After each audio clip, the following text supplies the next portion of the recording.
Very good evening. Welcome to the debate. Telugu Desam party ఎమ్మెల్యేల పైన చంద్రబాబు చాలా సీరియస్గా ఉన్నారు. ఎందుకు సీరియస్గా ఉన్నారు? మరీ ముఖ్యంగా కొంతమంది ఎమ్మెల్యేల పైన మహిళల్ని వేధిస్తున్నారని, లేకపోతే అలాంటి ఆరోపణలు కొంత ఎక్కువగా వస్తున్నాయి. అవి క్రియేటెడా లేదా నిజంగానే జరుగుతున్నాయా అనేది ఒక అంశం అయితే, క్రియేటెడ్ అయినా ఉద్దేశపూర్వకంగా చేస్తున్న ఆరోపణలైనా లేక వీళ్ళ ప్రమేయం ఉండడం వల్ల జరుగుతున్న ఆరోపణలైనా కూడా అయితే ఆ తప్పుని సరిదిద్దుకోవాలి, లేదా ఆ తప్పులకి తిప్పికొట్టాలి. ఆ విమర్శలకి, ఆ దాడికి తిప్పికొట్టే ప్రయత్నం చేయాలి. అది పార్టీ పరంగానూ జరగాలి, ఆరోపణలు ఎదుర్కొంటున్న ఎమ్మెల్యేల పరంగానూ జరగాలి. పార్టీ నాయకత్వం ఇటువంటి విషయాల్లో ఏం చేస్తోంది, పైగా ఎమ్మెల్యేల మీద ఇలాంటి ఆరోపణలు ఎందుకు వస్తున్నాయి అనే దాని మీద ఒక కూలంకషమైన చర్చ ఎందుకు జరగడం లేదు? పార్టీలో ఆ క్రమశిక్షణ ఎక్కడో లైన్ దాటినట్టు కనిపిస్తోంది అనేది చంద్రబాబు నాయుడు ఆవేదన. ఎందుకంటే ఇంతకు ముందు ఇలాంటి పరిస్థితి లేదు. ఎక్కడో ఏదో మూల అనుకోకుండా ఒకటి అరా అప్పుడప్పుడు ఏమన్నా వినేవాళ్ళమేమో, కానీ ఈ స్పెల్లో ఈసారి 2019 తర్వాత ఇప్పుడు మొన్న ఎన్నికలు 24 ఎన్నికలు జరిగిన తర్వాత, కూటమి ప్రభుత్వం వచ్చిన తర్వాత ఇటువంటివి ఎక్కువ అవుతున్నాయి.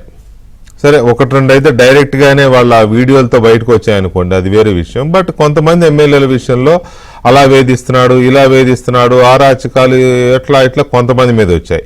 కొంతమంది మీదేమో పెత్తందారి పోకడలు, లేకపోతే డబ్బుల కోసము మైనింగ్లోను, లేకపోతే వాటిలోను బెదిరింపులు, హుంకరింపులు, ఇటువంటి కొంతమంది మీద వస్తున్నాయి. ఇక కొంతమంది విషయంలో కుటుంబ సభ్యులు డైరెక్ట్గా ఎంటర్ అయిపోతున్నారు. మొత్తం ఎమ్మెల్యేలు కాకుండా ఎమ్మెల్యేల భార్యలో లేకపోతే వాళ్ళు నడిపిస్తున్నారు వ్యవహారం అంతా, వాళ్లే డీల్స్ మాట్లాడుతున్నారు. ఇటువంటి ఆరోపణలు కొంతమంది విషయంలో వచ్చాయి. సో ఈ అన్ని విషయాలు వచ్చినప్పుడు ఎప్పటికప్పుడు ఒక్కొక్క విషయంలో ముఖ్యం చంద్రబాబు నాయుడు మాట్లాడుతున్నారు, రాష్ట్ర కమిటీకి చెబుతున్నారు, వాళ్ళు ఏదో మాట్లాడుతున్నారు. కానీ ఒక సిస్టమ్ని ఎందుకు, ఆల్రెడీ ఉంది సిస్టమ్, తెలుగుదేశం పార్టీలో ఈ డిసిప్లిన్ మెయింటైన్ చేసే సిస్టమ్ ఉంది. అది ఎందుకు యాక్టివ్ అవ్వలేదు, ఎందుకు యాక్టివ్గా లేదు? అది డీఫంక్ట్ అయిందా? ఇవి యాక్టివ్ అవుతున్నాయా? డీఫంక్ట్ అయిన సిస్టమ్ని ఎలా యాక్టివేట్ చేయాలి? రాష్ట్ర నాయకత్వం దాన్ని ఎందుకు సీరియస్గా తీసుకోవడం లేదు? పోలిట్ బ్యూరో ఎందుకు సీరియస్గా తీసుకోవడం లేదు? శాసనసభ పక్షం ఎందుకు సీరియస్గా తీసుకోవడం లేదు? ఆ ఎమ్మెల్యేలు ఎందుకు ఇలాంటి ఆరోపణలు వస్తున్నాయనే దాని మీద పునఃసమీక్షించుకుంటున్నారే లేదా? ఇలాంటి అంశాలు చాలా ఎక్కువగా వస్తున్నాయి. వీటి మీద చంద్రబాబు నాయుడు సీరియస్గా ఉన్నారు. రాష్ట్ర నాయకత్వానికి, రాష్ట్ర అధ్యక్షుడికి ఆదేశించారు దాని మీద వెంటనే రిపోర్ట్స్ కావాలని. ప్రత్యేకించి ఇప్పుడు 3 ఎమ్మెల్యేలు ఉన్నారు. ఒకటి గుంటూరు తూర్పు నజీర్ అహ్మద్, అలాగే ఆముదాల వలస కూన రవికుమార్, అలాగే అనంతపురం దగ్గుబాటి చౌదరి. ఈ 3 మీద ఇప్పుడు లేటెస్ట్ ఇవి కూన రవికుమార్ మీద సౌమ్య అనే ఒక మహిళ, ఆమె చేసిన ఆరోపణలు, ఏదో తనను వేధిస్తున్నాడని, మానసికంగా శారీరకంగా వేధిస్తున్నాడు, దళిత మహిళని నేను అని సంథింగ్ ఆమె చేస్తున్న ఆరోపణలు ఒకటి వచ్చాయి. రెండోది, అంతకంటే కొంచెం ముందు నసీర్ అహ్మద్ ఇంకొక మహిళతో ఉన్నాడని వైఎస్ఆర్ కాంగ్రెస్ పార్టీ ఒక వీడియో రిలీజ్ చేసి కాస్త అడావుడి చేసింది. సాక్షిలోను అలాగే వాళ్ళ సోషల్ మీడియాలోను కొంత అడావుడి చేశారు. తర్వాత ఆ మహిళే వచ్చి ఇది కావాలని చేస్తున్నారు, అసలు అలాంటిది ఏమి లేదు అని ఆమె రివర్స్ కేసు పెట్టింది. ఈ వీడియో రిలీజ్ చేసిన వాళ్ళ మీద, సాక్షి మీడియా మీద, వైసీపీ మీద. దాంతో మళ్ళీ వీళ్ళు సైలెంట్ అయిపోయారు. ఇప్పుడు అనంతపురం శాసనసభ్యులు దగ్గుబాటి చౌదరికి సంబంధించి ఆయన జూనియర్ ఎన్టీఆర్ని దుర్భాషలాడాడు అనే ఆడియో ఒకటి బయటకు వచ్చింది. ఎందుకు అంటే జూనియర్ ఎన్టీఆర్ లోకేష్ విషయంలో నెగిటివ్గా మాట్లాడుతున్నాడు కాబట్టి ఆయన సినిమా ఇక్కడ ఆడొద్దు, అనంతపురంలో ఆ వార్ 2 అనే సినిమా వచ్చింది కదా, అది ఆడడానికి వీల్లేదని ఏదో మాట్లాడాడు అనేది ఒక ఆడియో వచ్చింది. ఆ ఆడియో నాది కాదని తర్వాత అంటాడు ఆయన. అందులో అయితే ఉంది స్పష్టంగానే ఆడియో అయింది అనేది చాలామంది కన్ఫర్మ్ చేస్తున్నారు. బట్ ఆయన ఏమో నాది కాదు, ఇది దీన్ని మార్పు చేశారనో లేకపోతే మిమిక్రీ చేశారనో ఏదో ఆయన చెప్పేది ఆయన చెప్తున్నాడు. చెబుతూనే అయినా నా పేరు వచ్చింది కాబట్టి సారీ చెప్తున్నాను అంటాడు. సో ఓవరాల్గా ఈ వస్తున్నాయి. ఇంతకుముందు కొంతమంది మీద వచ్చాయి ఇటువంటి విషయాల్లో, అవి కొంతవరకు సెట్ అయినాయి. కానీ రిపీటెడ్గా ఎందుకు వస్తున్నాయి అనే దాని మీద చంద్రబాబు చాలా సీరియస్గా ఉన్నారు. ఇక మీద రావద్దు అనేది కావచ్చు. మరి రావడానికి గల కారణాలు ఏంటి అనేది ఒక అంశం అయితే, రెండోది కూటమి ప్రభుత్వం చేపడుతున్న పథకాల మీద వైఎస్ఆర్ కాంగ్రెస్ పార్టీ రంధ్రాన్వేషణ చేస్తోంది. తప్పులేదు, ఒక ప్రతిపక్ష పార్టీగా పథకాల్లో అమలులో ఎక్కడైనా లోపాలుంటే చెప్పొచ్చు. కానీ ఆ పథకం మీద దుష్ప్రచారానికి దిగుతోంది వైఎస్ఆర్ కాంగ్రెస్ పార్టీ అని తెలుగుదేశం పార్టీ చాలా బలంగా నమ్ముతోంది. పనిగట్టుకొని దుష్ప్రచారం చేస్తూ, లేకపోతే లేని దాన్ని ఉన్నట్టు ఆపాదిస్తూ చిలవలు పలవలు చేసి దాన్ని బాగా వైరల్ చేయడము, ఆ సోషల్ మీడియాలో పెట్టి దాన్ని అలా చేయడం అనేది ఒకటి కనపడుతుంది. ఉదాహరణకి ఇప్పుడు అమ్మఒడి విషయంలో అలాంటి ప్రచారమే చేశారు. అమ్మఒడి అంటే ఇప్పుడు ఈ ప్రభుత్వం తీసుకొచ్చిన తల్లికి వందనం, ఆ విషయంలోనూ అలాగే చేశారు. ఇప్పుడు ఉచిత బస్సు అనే దాని మీద కూడా ఏదేదో మాట్లాడుతున్నారు. ఏసీ బస్సులకు ఇవ్వాలి, హైదరాబాదు బస్సులకు ఇవ్వాలి. అంటే హైదరాబాద్ బస్సులకు ఎలా ఇస్తారు? హైదరాబాదు అంటే ఒక రాష్ట్రం నుంచి వేరే ఏముంది అడగడానికి, ఏమో నోరే కదా. బెంగళూరుకు కూడా ఇవ్వాలి, లేకపోతే చెన్నైకి కూడా ఇవ్వాలి, అడగొచ్చు. ప్రభుత్వం ఒక సంక్షేమ పథకం పెట్టినప్పుడు దానికి కొన్ని లిమిట్స్ పెట్టుకుని, తెలంగాణలో ఓన్లీ ఆ జిల్లా వరకే ఫ్రీ. ఏ జిల్లాలో మహిళ అయినా ఆ జిల్లాలో బస్సు, ఆ జిల్లాలో వరకు ప్రయాణిస్తే ఫ్రీ. ఇంకో జిల్లాకి వెళ్ళాలంటే టికెట్ కొనుక్కోవాలి. ఇప్పుడు ఏపీలో దాన్ని కొంచెం సడలించి రాష్ట్రంలో ఎక్కడికి వెళ్ళినా ఫ్రీ అని పెట్టారు. ఏకంగా హైదరాబాద్ వెళ్ళినా, హైదరాబాద్ నుంచి వచ్చినా కూడా దాన్ని ఫ్రీ చేయాలి, లేకపోతే వచ్చిన తర్వాత రీఎంబర్స్ చేయాలి, ఆ డబ్బులు తిరిగి ఇవ్వాలి. ఇలాంటి గొంతెమ్మ కోరికలు అనాలో లేకపోతే ఏమనాలో తెలియదు. ఇటువంటి వీటి మీద కౌంటర్ అటాక్ ఏది అనేది చంద్రబాబు నాయుడు అడుగుతున్న ప్రశ్న. ఎమ్మెల్యేలను కానీ పార్టీ నాయకత్వాన్ని కానీ ఇలాంటి ప్రచారం చేస్తున్నప్పుడు మీ వైపు నుంచి దాన్ని తిప్పికొట్టే యంత్రాంగం ఏది, తిప్పికొట్టే పరిస్థితి ఎందుకు కనిపించడం లేదు అనేది చాలా కీలకంగా ఆయన వేస్తున్న ప్రశ్న. దాని మీద కూడా నివేదిక అడిగారు. ఏం చేస్తున్నారు అనే దాని మీద ఆయన చాలా కీన్గా అబ్జర్వ్ చేస్తున్నట్టుంది. మూడవది, అసలు దుష్ప్రచారాన్ని తిప్పికొట్టడం సంగతి దేవుడెరుగు. అసలు ప్రచారం ఏది? ఈ పథకాల మీద, పథకాల మంచి చెడుల మీద, లేకపోతే తల్లికి వందనం మీద కానీ, లేకపోతే అన్నదాత సుఖీభవ కానీ, ఇప్పుడు ఫ్రీ బస్ కానీ, వీటి మీద ఎంతవరకు మీరు ప్రచారం చేస్తున్నారు? మన ప్రభుత్వం చేస్తున్న పథకాలు, అమలు చేస్తున్న పథకాల మీద ప్రజల్లోకి మీరు వీటి మీద ఎలా తీసుకెళ్తున్నారు? ప్రజల్లో ఎంతవరకు మమేకం అవుతున్నారు? అసలు మీరు ఇంటరాక్ట్ అవుతున్నారా? ఉదాహరణకి ఫ్రీ బస్ పెట్టారు, ఎమ్మెల్యేలు ఆ రోజు అక్కడక్కడ స్టార్ట్ చేసిన దగ్గర వెళ్ళారు, బస్సులు ఎక్కారు, ఏదో చేశారు. అది కంటిన్యూ అవ్వాలి కదా. కనీసం ఒక నెల 2 నెలలైనా మధ్య మధ్యలో గుర్తొచ్చినప్పుడు వెళ్ళడము, ఆ బస్సులో ప్రయాణించడము, లేకపోతే అవసరమైతే వాళ్ళ నియోజకవర్గం, వాళ్ళ ఊరు నుంచి జిల్లా కేంద్రానికి వెళ్ళినా, ఏదో అక్కడికి వెళ్ళినా కొంచెం దూరం బస్సులో ప్రయాణిస్తూ కండక్టర్తోనూ అలాగే మహిళలతోనూ ముచ్చటిస్తూ అవి చేస్తూ వాళ్ళ డౌట్లు, వాళ్ళ ఫీడ్బ్యాక్ తీసుకుని అవి ప్రభుత్వానికి నివేదిస్తే ఇంకేమన్నా మార్పులు చేయాలనుకుంటే చేసుకుంటారు. ఆ ఇంటరాక్షనే లేకుండా పోయింది అనేది ఒక అంశం. సో ఈ అన్ని అంశాలు చంద్రబాబు నాయుడు ఇంత సీరియస్గా తీసుకుని మాట్లాడుతూ ఉంటే ఎమ్మెల్యేల మీద ఈ రకమైన అభిప్రాయం చంద్రబాబు నాయుడికి ఎందుకు కలుగుతుంది? ఈ ఆరోపణల సంగతి ఏంటి? ఈ వేధింపుల సంగతి ఏంటి? అట్ ది సేమ్ టైం కొంతమంది ఎమ్మెల్యేలు సంపాదన అక్రమార్జనే ధ్యేయంగా, ఆధిపత్యమే ఇంపార్టెంట్ అన్నట్టుగా పెత్తనం చెలాయిస్తూ డబ్బు సంపాదించడము, ఆస్తులు కూడబెట్టుకోవడం, వీటి మీద దృష్టి పెడుతున్నారు. వీటి సంగతి ఏంటి? ఇవన్నీ మాట తెలుగుదేశం పార్టీలో ఎమ్మెల్యేల పనితీరు మీద చంద్రబాబు నాయుడు ఎందుకు సీరియస్గా ఉన్నారు? అలాగే కూటమి ప్రభుత్వం యొక్క పథకాలని వైసీపీ ఎందుకు దుష్ప్రచారం చేస్తోంది? వీటి మీద తిప్పికొట్టే ప్రయత్నం ఎందుకు జరగడం లేదు పార్టీ వైపు నుంచి కానీ, ఎమ్మెల్యేల వైపు నుంచి కానీ అనే అంశాన్ని చంద్రబాబు ఎందుకు సీరియస్గా తీసుకున్నారని మన అంశాలు మనం మాట్లాడబోతున్నాం. మనతో తెలుగుదేశం పార్టీ శాసనసభ్యులు, తిరువూరు శాసనసభ్యులు కొలికపూడి శ్రీనివాసరావు గారు, డాక్టర్ కొలికపూడి శ్రీనివాసరావు గారు ఉన్నారు. అలాగే సిపిఎం సీనియర్ నాయకులు మాజీ శాసనసభ్యులు ఎంఏ గఫూర్ గారు ఉన్నారు. అలాగే సీనియర్ జర్నలిస్ట్ విక్రమ్ పూలా గారు కూడా మనతో చర్చలో ఉన్నారు. మరి కాసేపట్లో ఆమ్దాల వలస శాసనసభ్యులు కోన రవికుమార్ కూడా మనతో జాయిన్ అవుతారు. ముందుగా డాక్టర్ శ్రీనివాసరావు గారు నమస్తే అండి. నమస్తే. నమస్తే వికే గారు. శ్రీనివాసరావు గారు, చంద్రబాబు నాయుడు గారు కొంత సీరియస్ గానే ఉన్నారు. అంటే రీసెంట్ గా ఒకేసారి 3 ఎమ్మెల్యేలకు సంబంధించి ఆరోపణలు వచ్చాయి. నిజాలు అబద్ధాలు అనేవి తర్వాత, అసలు ఇవి ఎందుకు వస్తున్నాయి ఏంటి అనే దాని మీద ఆయన కొంత ఎక్కువ కన్సర్న్ తీసుకున్నట్టున్నారు.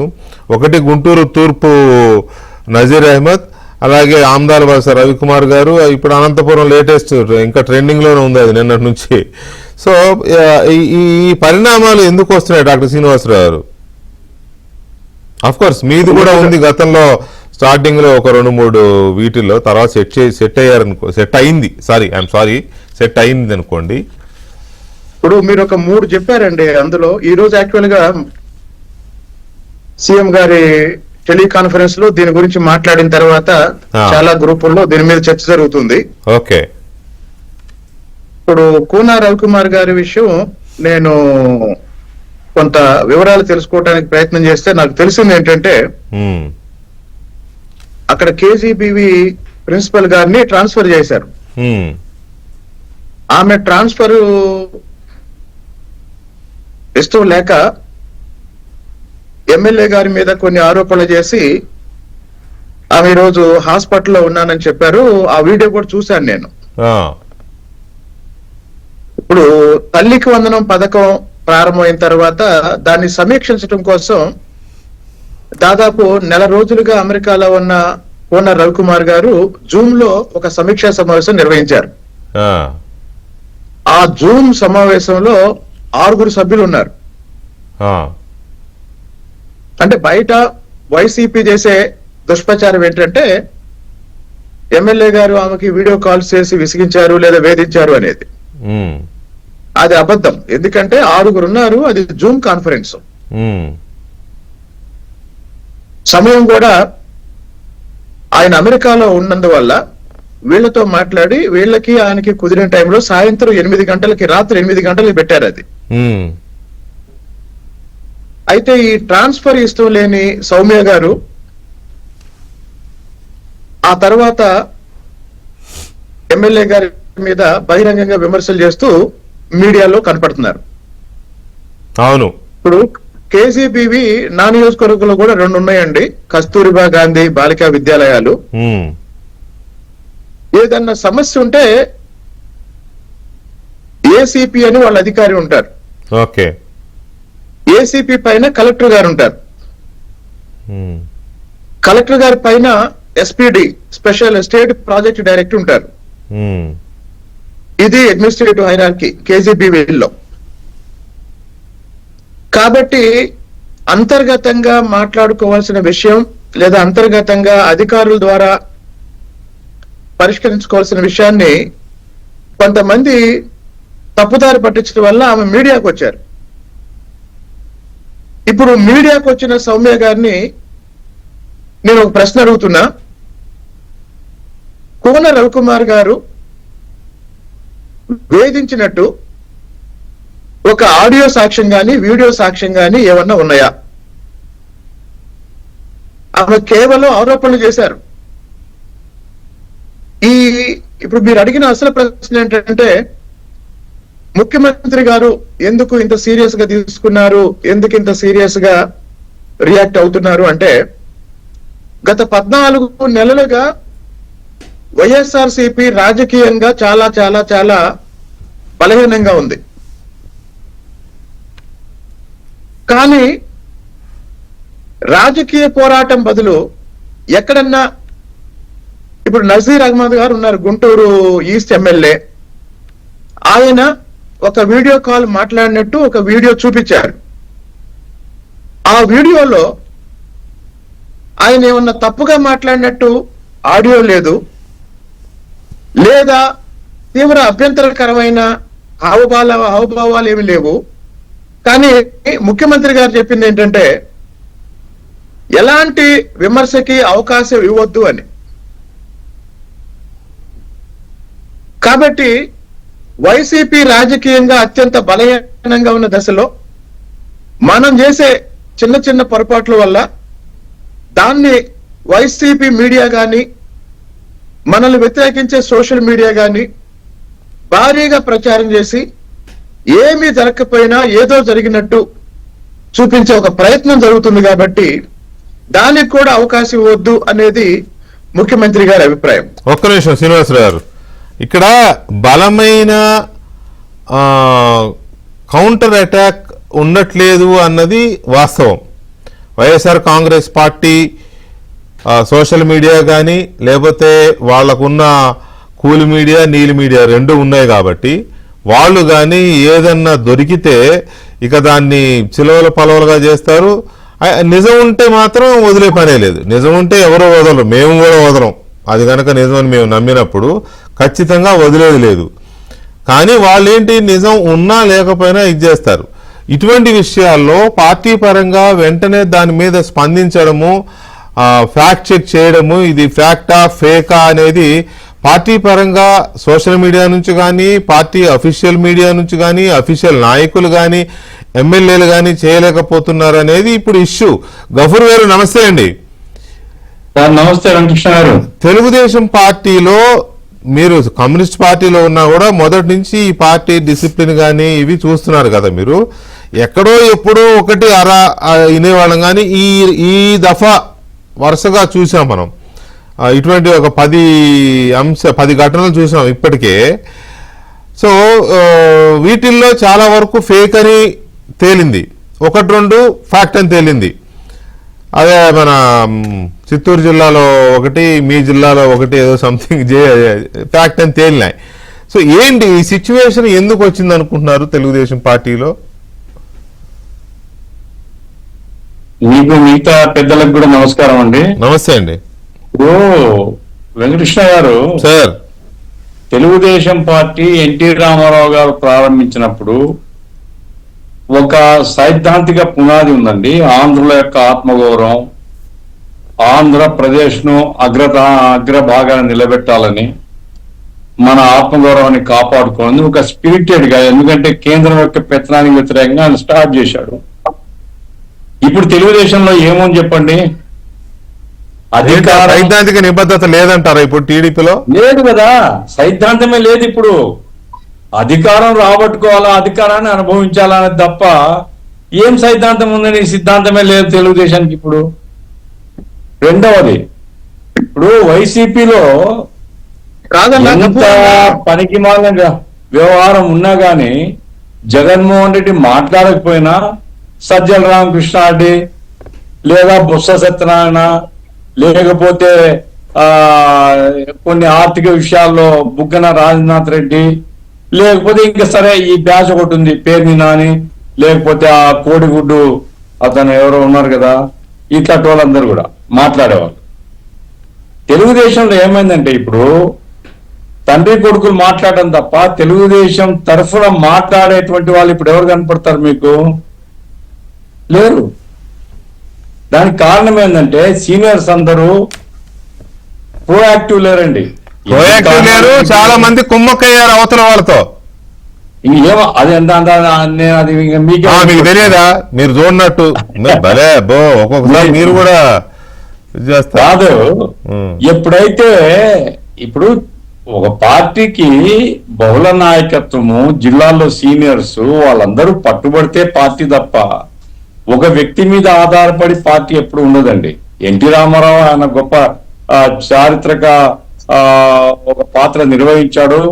ఆయన ఆవేశంతో జనం వచ్చారు. కానీ ఆ తర్వాత ఆయన బహుళ నాయకత్వంలోకి పోయినాడు. ఆయన ఒంటరిగా ఎప్పుడు లేడు. కాబట్టి చంద్రబాబు నాయుడు గారు లేదా తెలుగుదేశం పార్టీ ఆలోచించుకోవాలి. ఇది ఎందుకు స్తబ్దతలో ఉన్నారు, ఎందుకు ఖండించడం లేదు, ఎందుకు ఓన్ చేసుకోవడం లేదు? కొంతమంది స్తబ్దతలో ఉన్నారు, కొంతమంది సంపాదనలో ఉన్నారు. ఇప్పుడు నేను అనంతపురం ఎమ్మెల్యే ఆడియోలన్నీ విన్నానండి. నేను ఈ మధ్య అనంతపురం పోయినాను, చాలా మందితో కనుక్కున్నాను నేను. అవన్నీ కరెక్ట్ అండి. ఆయన బుకాయించవచ్చు, నావి కాదు అవి కాదు, అంతేకాదు బండ బూతులు మాట్లాడడం.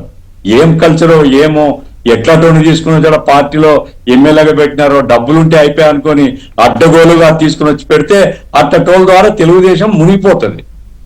ఆ బూతులు, పచ్చి బూతులు మాట్లాడినటువంటివి అది జనమందరూ చెప్తున్నారు. ఆ ఊర్లో నేను తెలుగుదేశం ఒక స్థాయి నాయకుడు, ఇంతకుముందు శాసనసభ్యుడు కూడా ఉన్నాడు, ఆయన మాట్లాడి చెప్పింది ఏమంటే, సార్ సంవత్సరంన్నర లోపల ఈ రోజు పరిస్థితి ఏంటంటే హిందూపురము రాయదుర్గం తప్ప ఇంకెక్కడ మా వాళ్ళు గెలవరు. టైం ఉండొచ్చు, కానీ ప్రజల్లో వచ్చినటువంటి ఆ భావనలు ఏంటిదే అని చెప్తున్నాడు. కాబట్టి సంపాదనలో ఉన్నాడు, అడ్డగోలుగా సంపాదిస్తున్నాడు, ఆక్రమించుకున్నారు, జనాన్ని బెదిరిస్తున్నారు, తిడుతున్నారు, పోలీసును తమ చెప్పు చేతుల్లో పెట్టుకుని అడ్డగోలు కేసులు పెట్టిస్తున్నారు. సీనియర్స్ మిన్నకున్నారు, నాకు అంటే అట్టనట్లుగా వాళ్ళు ఉంటున్నారు. మంత్రులు అంతా జూనియర్స్ అండి, ఎందుకంటే లోకేష్ గారు టాప్ లో ఉండాలి కాబట్టి అందరు జూనియర్స్ పెట్టుకున్నారు. ఈ జూనియర్స్ ఎవరికి నోరు లేదు, మామూలుగా లేదు, డాడీ అధికార యంత్రాంగం మీద పట్టు లేదు, ప్రజా సమస్య మీద పట్టు లేదు, అట్లాంటి మంత్రులుగా ఉన్నారు. నేను అడిగితే వెంకటకృష్ణ గారు వైసీపీలో మంత్రులు అన్న ఇప్పుడు ఫరూక్ శ్రీనివాసరావు గారు గఫూర్ గారు జూనియరా? శ్రీనివాసరావు గారితో ఏం చెప్పించుకోవాలండి? నేను శ్రీనివాసరావు గారితో సమాధానం చెప్పించుకోవాల్సిన దుస్థితులు లేను. శ్రీనివాసరావు గారిని 2 రోజులు పిలిచి వాదన అక్కడ అర్చినారు, అక్కడ వార్నింగ్లు ఇచ్చినారు. ఏం చేసినాడు శ్రీనివాసరావు? ఏం తప్పు చేసినాడు అంటే అధినాయకులకు అనుగుణంగా ఉండడం తప్ప ఇంకొక వ్యక్తిత్వం లేదు నీకు అని చెప్పేది ఈరోజు సిద్ధాంతం. కాబట్టి నా పాయింట్ ఏమంటే తెలుగుదేశం పార్టీ సీరియస్ గా ఆలోచించుకొని జరుగుతున్న పొరపాట్లను సర్దిద్దుకోవాలి. అడ్డగోలుగా సంపాదన ఎందుకు చేస్తున్నారండి? 40-50 కోట్లు పెట్టినారు, డబ్బు ఉండే వాళ్ళని ఎత్తుకుని వచ్చి టికెట్లు ఇచ్చినారు. పార్టీ కోసం పనిచేసిన వాళ్ళను, పార్టీ కోసం జెండా మోసిన వాళ్ళని చాలా మంది నిర్లక్ష్యం అయిపోయినారు, సైట్ అయిపోయినారు. అటువంటి వాళ్ళందరూ కూడా 50 కోట్లు పెట్టినాం, 100 కోట్లు ఎట్లా సంపాయాలా? ఇది చర్చ. కాబట్టి ఇవన్నీ కూడా చంద్రబాబు నాయుడు ఆగ్రహం వ్యక్తం చేయడం, ఇవన్నీ ఈ పేపర్లో రావడం పెద్ద ఉపయోగం లేదు. రివ్యూ అయింది లేండి సార్, ఇందా కూడా రివ్యూ అయింది, టెలికాన్ఫరెన్స్ లో అందరికి ఫుల్ క్లాస్ అయింది. కింద మన ఛానల్లో బ్రేకింగ్స్ కూడా చూడవచ్చు మీరు, ఎలాంటి ఇది జరుగుతుంది అనేది. చూడలేదు సార్, నేను చూడలేదు. సీరియస్ గా ఆత్మ పరిశీలన చేసుకుని మంత్రివర్గంలో ఉండేవాళ్ళు ఏ రకంగా స్పందించాలా. ఇంకా చిత్రమైన విషయం ఏమంటే వెంకటకృష్ణ గారు ఈ మధ్య ఒక మంత్రి చెప్తున్నాడు, నా నియోజకవర్గంలో నేను తిరగవచ్చు తప్ప ఇంకో నియోజకవర్గానికి పోవాలంటే అక్కడ ఉండేటువంటి ఎమ్మెల్యే రమ్మంటే పోవాలి నేను. అరే నీ నియోజకవర్గం, నీ శాఖ ఏదైతే ఉందో ఆ శాఖ మీద పోకూడదా అంటే లేదన్న పరిస్థితి. ఎట్లా కరెక్ట్ అండి ఇది? ఏ మంత్రైనా కావచ్చు, తన శాఖ తప్పలేదు కదండి. ఆ ఎమ్మెల్యే రమ్మంటే పోవడం తప్పు, అది కరెక్ట్ కాకపోవచ్చు. కానీ మంత్రి ఒకవేళ నియోజకవర్గానికి వెళ్తుంటే ఆ ఎమ్మెల్యే కలిసి విజిట్ చేస్తారు, అందరికి చెప్తారు, రివ్యూ జరుగుతుంది. అంటే తన శాఖకు సంబంధించిన రివ్యూ కూడా చేయకపోతే మంత్రులు ఎందుకు? అంటే గఫూర్ గారు ఇవన్నీ సరి చేసుకుంటే అందు అరాచక వ్యక్తులు ఎవరైతే ఇప్పుడు ప్రసాద్, దగ్గుపాటి ప్రసాద్ ఇంకా ఇట్టటోళ్ళు ఉన్నారు ఆడాట, అట్టటోళ్ళని కంట్రోల్ చేస్తే తప్ప తెలుగుదేశం ఇమేజ్ అయితే నిలబడదండి.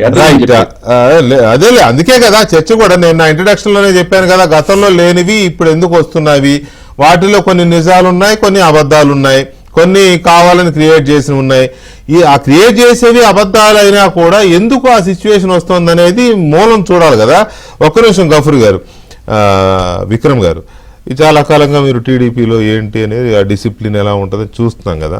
నేను నా ఇంట్రడక్షన్ చాలా ఇదిగానే చెప్పాను. నేను ఇంతకుముందు ఎప్పుడు ఇలాంటి చూడాల, ఎప్పుడో ఒకటి అరా ఎక్కడో ఏదో మూల, కానీ ఈ దఫా వరుసగా రిపీటెడ్గా వస్తున్నాయి. అందులో కొన్ని ఫ్యాక్ట్స్ చూసాం మనం, ఎక్కువ శాతం ప్రచారాల్లాగా ఉన్నాయి.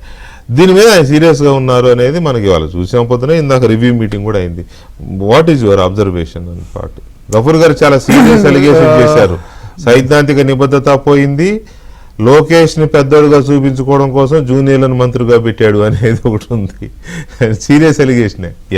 ముందుగా డిబేట్లో పాల్గొంటున్న పెద్దలకి మిత్రులకి నమస్కారం. మీకు గఫూర్ గారు చెప్పినట్లో కొంత పాక్షికంగా నిజాలు ఉన్నాయి. ఎందుకంటే సైద్ధాంతిక పరంగా అందరూ అన్ని వాళ్ళ కమ్యూనిస్టులను కూడా మనం క్వశ్చన్ చేస్తాం. సైద్ధాంతిక పరంగా ఎక్కడ ఉన్నారు కమ్యూనిస్టులు కూడా ఏంటి, వాళ్ళే క్వశ్చన్ చేయాలి కాబట్టి అది ఎరోజన్ అవుతూ వస్తున్నది. అది ఖచ్చితంగా. ముఖ్యంగా ఏంటంటే అసలు పార్టీ పట్ల నిబద్ధత ఇదంతా లేనోళ్ళు కొంతమంది ఆఖరి మూమెంట్లో పార్టీలోకి రావటం, టికెట్లు సంపాదించుకోవడం, రావడం, అది అది అలాంటి వల్ల కూడా కొంత జరుగుతుందండి. గతంలో ఏంటంటే నిబద్ధత కలిగినటువంటి కార్యకర్తలు ఉండేవాళ్ళు, నాయకులు ఉండేవాళ్ళు, పార్టీని ఓన్ చేసుకునేవాళ్ళు. వాళ్ళు ఇది నా పార్టీ, మా నాయకుడి మీద అసలు ఏగవాళ్ళని ఇచ్చేటువంటి పరిస్థితి ఉండేది కాదు. ప్రతిపక్షాలు ఏదైనా ఒక మాట్లాడితే అధికారంలో ఉన్నప్పుడు అంటే చంద్రబాబు నాయుడు గారి మీద ఒక ఏగవాళ్ళతో కూడా సహించలేనటువంటి పరిస్థితి ఉండేది. కానీ ఎందుకునో అంటే మనం చూస్తున్నాం అసలు ఈ పార్టీ నాది, మనందరం కలిసికట్టుగా పనిచేయాలి అనేటువంటి ఒక భావన కొంత తగ్గుతున్నట్టుగా వస్తుంది. ఎందుకు అంటే మనకెందుకులే అన్న ఫీలింగో మరేంటో తెలియదు. ఉదాహరణకి ఒక 2 రోజుల నుంచి 2-3 రోజుల నుంచి చాలా మంచి ఉత్సాహభరితమైనటువంటి వాతావరణం ఉంది. ఎందుకంటే ఫ్రీ బస్సు, స్త్రీ శక్తి పెట్టడం, అదేవిధంగా మీకు పులివెందుల్లో గెలుపు, ఇటువంటివన్నీ ఒక రకమైనటువంటి ఒక పాజిటివ్ మూడ్ నుంచి సడన్ గా ఇది రావడం అనేది చాలా బాధాకరం. ఇవాళ చంద్రబాబు నాయుడు గారు ఆ టోన్ లో ఆయన మాట్లాడారంటే అంతో కొంత అందులో వాస్తవం లేకుండా ఉండదు కదా, లేకపోతే ఎందుకు దాన్ని ఒక ఇష్యూ చేస్తారు? అందువల్ల ఇది ఎక్కడో అక్కడ మరి ఈ పార్టీలో ఈ కట్టు తప్పుతున్నటువంటి క్రమశిక్షణని ఇప్పుడు ఒకటండి, రాజకీయాల్లోకి వచ్చిన తర్వాత కొన్ని బలహీనతలని తగ్గించుకోవాలి. ఎందుకంటే అనేక ఆకర్షణలు ఉంటాయి రాజకీయాల్లో, ముఖ్యంగా అధికారంలోకి వచ్చిన వాళ్ళకి కొన్ని ఆకర్షణలు ఉంటాయి. ఆకర్షణలకు లోబడకుండా ఉండాలి. ముఖ్యంగా ఏంటంటే ఇంత గఫూర్ గారు చెప్పినట్టు Telugu Desam party is a different party. మిగతా కొన్ని పార్టీలతో పోలిస్తే ఇక్కడ ఒక క్రమశిక్షణ ఉంటుంది. అంటే మనల్ని ఎవరు గమనిస్తున్నారు, పార్టీ ప్రతిష్టను మనం ఎట్టి పరిస్థితుల్లో కూడా దాన్ని దెబ్బతీయకూడదు అనేటువంటి ఒక భావన గతంలో ఉండేది. అట్లనే పార్టీలో కూడా ఒక ఇంటర్నల్గా ఒక మెకానిజం ఉండేది. ఎవరు ఏం చేస్తున్నారు, ఎలా చేస్తున్నారు అనే దాని మీద ఎప్పటికప్పుడు నివేదికలు, ఇంటెలిజెన్స్ నివేదికలతో పాటు పార్టీ అంతర్గత నివేదికలు కూడా వెళ్తూ ఉండేవి. దాన్ని బట్టి వాళ్ళని హెచ్చరించడం, వాళ్ళతో కలిసి పిలిపించి మాట్లాడుతూ ఇవన్నీ జరుగుతూ ఉండేవి. కానీ ఇప్పుడు ఎందుకునో మరి మా మెకానిజం ఉందో లేదో నాకు తెలియదు, కానీ అది కొంతవరకు మరి ఇటువంటి అన్నీ మనం చూసిన తర్వాత ఉంటాయి. తర్వాత ఏంటంటే ఇవాళ వైసీపీ కూడా ఉన్నదాన్ని చెలవలు పలవలు చేయటం, దాన్ని మ్యాగ్నిఫై చేయటం, అవుట్ ఆఫ్ ప్రపోర్షన్లోకి వెళ్ళడం కూడా మనం గమనించాం. ఉదాహరణకి 4-5 రోజుల నుంచి చాలా పెద్ద స్థాయిలో వాళ్ళు ఒక క్యాంపెయిన్ అయితే నడుపుతున్నారు. ఈ ఫ్రీ బస్సు మీద ఒక అయోమయాన్ని కూడా సృష్టిస్తున్నారు, క్రియేట్ చేస్తున్నారు. దాన్ని తిప్పికొట్టడం, అదేవిధంగా అమరావతి మునిగిపోయిందని కూడా ఒక ప్రచారం జరుగుతున్నది. మరి దానిని ఇవాళ చాలా బిలేటెడ్ ఇదనమాట. ఇవాళ దేవినేని ఉమా గారి ప్రెస్ కాన్ఫరెన్స్ నేను చూశాను. ఒక 2-3 రోజుల తర్వాత నేను ఫ్రైడేనే డిబేట్ పెట్టాను. ఇంత ఇదిగా జరుగుతున్నప్పుడు అమరావతి మునిగిపోయిందని, అది మునిగిందా మునగలేదో చెప్పాలి కదా. అది ఈ రోజు పెట్టారు. అదేవిధంగా 99 పైసలకే ఎకరం ఇచ్చేస్తున్నారు, ఎవరైనా వచ్చి రావచ్చు, 99 పైసలు కొనుక్కోవచ్చు, దాన్ని అమ్ముకోవచ్చు కోట్లకి అనేది ఒక క్యాంపెయిన్. వాళ్ళ బ్యానర్ అది యాక్చువల్లీ చెప్పాలంటే, సాక్షి వ్యాపారం. దాని మీద ఇది లేదు. అట్లానే లులుకి ఇచ్చినటువంటి, ఆ మాల్కి ఇచ్చినటువంటి దాని మీద సోషల్ మీడియాలో ఎక్కువ జరుగుతుంది. దాని మీద ఒక ఖండన, ఒక అంటే you have to set the record state కదా, దాని గురించి చెప్పాల్సినటువంటి బాధ్యత ఉంటుంది. సో ఇన్ని సమస్యలు అంటే ఒకవైపు చంద్రబాబు నాయుడు గారు తిరిగి రాష్ట్రాన్ని సెటరైట్ చేయడానికి, దాన్ని మళ్ళీ డీరైల్ అయిన దాన్ని మళ్ళీ ఆ ట్రాక్ మీద ఎక్కించడానికి ఇవన్నీ జరుగుతున్నాయి. ఇవాళ హిందూలో ఒక బ్రహ్మాండమైన ఆర్టికల్ రాశారండి.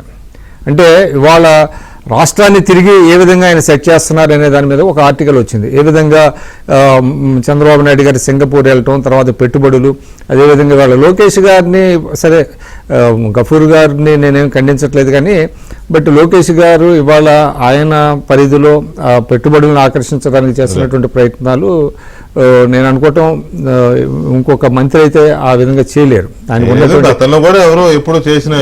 లేదు కాబట్టి ఆయన మంత్రివర్గం ఉన్నాడు కాబట్టి సీనియర్లని పెట్టలేదు అనే ఆరోపణ అయితే మరి అది నేను అట్లా అనుకోవట్లేదు.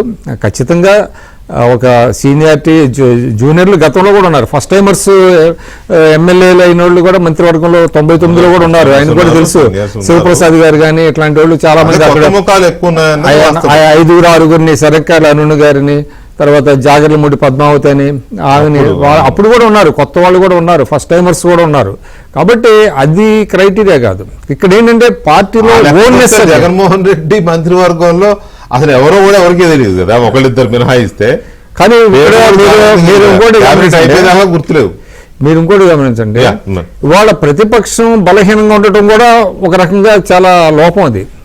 ఇప్పుడు ఆ ఇష్యూ అది కాదు కదా, అంటే బలహీనంగా లేదు అది. వాళ్ళు ఏంటంటే క్యాంపెయిన్ బలహీనంగా కాదు, వాళ్ళు ఆన్ పేపర్ ఏంటంటే ఈ రకంగా ఉన్నారు మీడియా ద్వారా actually. చేస్తున్నారు, ఆ. పార్టీ పరంగా లేరు, వాళ్ళు చాలా బలహీనంగా ఉన్నారు. ఆ. కాబట్టి వాళ్ళు కొంచెం బలంగా ఉంటే అధికార పక్షం కూడా కొంచెం జాగ్రత్తగా ఉంటుంది. Right. అది కూడా ఒక లోపంగానే మనం భావించాలి. రైట్. మనతో ఆముదాల వలస శాసనసభ్యులు కోన రవికుమార్ గారు కూడా జాయిన్ అయ్యారు. ఈ జరుగుతున్న పరిణామాలు ఏంటి, ఎందుకు జరుగుతున్నాయి, ఎమ్మెల్యేల మీద ఇలాంటి అలిగేషన్స్ ఎందుకు వస్తున్నాయి, ఆయన మీద వచ్చిన అలిగేషన్ నిజానికి కోన రవికుమార్ మీద కొన్ని సందర్భాల్లో మాకు కూడా కోపం వస్తూ ఉంటుంది. ఎందుకు అంటే డిబేట్కి వస్తారా అని అడిగితే నేను ఎక్కడో ఊళ్ళో ఉన్నానండి, తిరుగుతున్నాను, రాలేను అంటాడు. అని ఎప్పుడు తిరుగుతాను ఉంటాడా ఈయన అని అనిపిస్తూ ఉంటుంది. అంటే మరి అంత ఇదిగా హార్డ్ వర్క్ చేసే మనిషి మీద ఈ రకమైన ఒక మహిళ ప్రిన్సిపల్ ఆవిడ నన్ను ఏదో వేధిస్తున్నాడు మానసికంగా శారీరకంగా అనే రకమైన వేధింపులు రావడం కొంత ఆశ్చర్యాన్ని కలిగించాయి. అది కూడా ఏంటి చూడాలి, ఆయన ఏం చెప్తారు దానికి. ఆ తర్వాత మిగతావి వాటితో పాటు ఈ క్యాంపెయిన్, వైసీపీ నుంచి వస్తున్న ఒక క్యాంపెయిన్, దాన్ని ఎందుకు వీళ్ళు తిప్పికొట్టడం లేదు, ఆ నిబద్ధత లేకనా లేదా మనకెందుకులే అనుకుంటున్నారా. మనతో కోన రవికుమార్ గారు ఉన్నారు, ఆముదాల వలస టీడీపీ శాసనసభ్యులు. రవి గారు నమస్తే అండి. నమస్కారం అండి. డైరెక్ట్ అమెరికా నుంచి ఇక్కడికే వచ్చింది, మీ దగ్గరికి వెంకటకృష్ణ గారి. ఏంటి పరిస్థితి? మీరేమో నెల రోజులు అమెరికాలో ఉన్నారు, ఆమెమో మానసికంగా శారీరకంగా మీరు వేధించారంటది. చంద్రబాబు నాయుడు గారేమో సీరియస్గా తీసుకున్నారు. అంటే అది నిజమని కాదు, బట్ ఈ ఆరోపణలు ఎందుకు వస్తున్నాయి అనే దాని మీద ఆయన మీ మీదే కాదు, మీది ఒకటి, ఆ గుంటూరు నసీర్ అహ్మద్ది, తర్వాత అనంతపురం ప్రసాద్ చౌదరిది. సో ఇవన్నీ ఏంటి, అసలు మీదేంటి ఇష్యూ స్టేట్? మీకు ప్రేక్షకులకి నమస్కారం అండి. అలాగే నమస్తే అండి. ప్యానెల్లో ఉన్నటువంటి పెద్దలందరూ కూడా.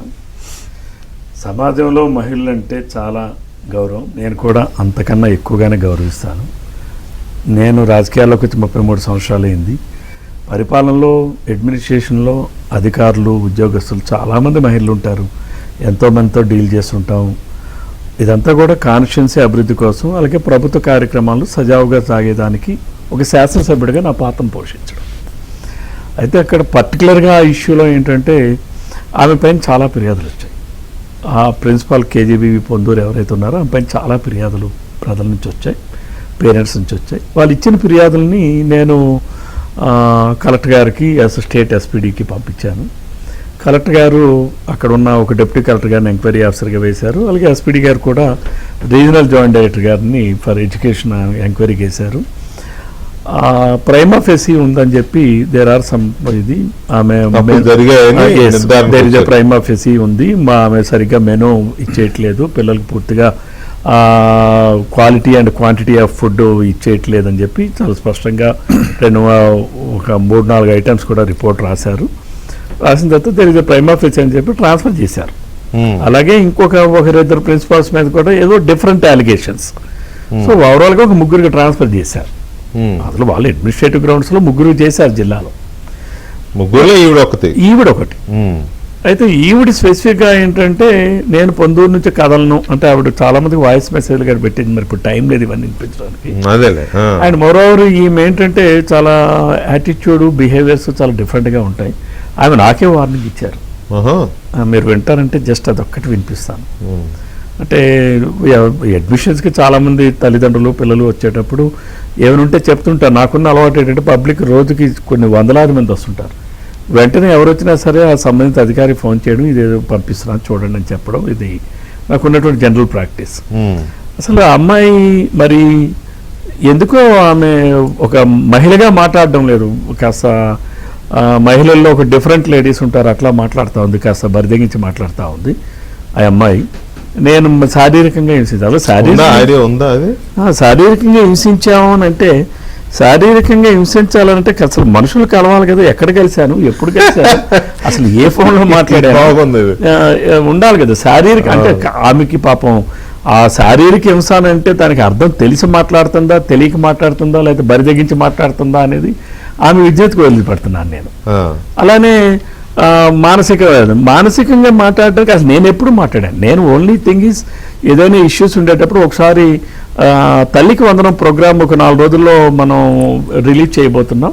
నేను అన్ని పాఠశాలలకి ఆ రోజు మాట్లాడాను. టెలికాన్ఫరెన్స్లో ఎక్కువ పాఠశాలలు ఉంటాయి కాబట్టి రెగ్యులర్ పాఠశాల 10 మంది మాట్లాడడం 100 మంది వాళ్ళు ఎక్కువ మంది ఉంటారు కాబట్టి టెలికాన్ఫరెన్స్ లో మాట్లాడతాను. అలాగే తక్కువ మంది ఉండేటప్పుడు గ్రూప్ కాల్ చేస్తాం. ఇంకా 100 మంది ఇదైతే గూగుల్ మీట్లోకి వెళ్తాం. ఇట్లాగా నేను రఫ్ అబౌట్ 8:15 టైంలో నేను నైట్ మా కంప్యూటర్ ఆపరేటర్ ఉంటాడు, వాడు నాకు కాల్స్ అన్ని కూడా వాడే కలుపుతుంటాడు. వాడే ముందుగానే చెప్పాడు వీళ్ళకి ఫోన్ చేసి వీళ్ళకి 10 నిమిషాల్లో సార్ మీకు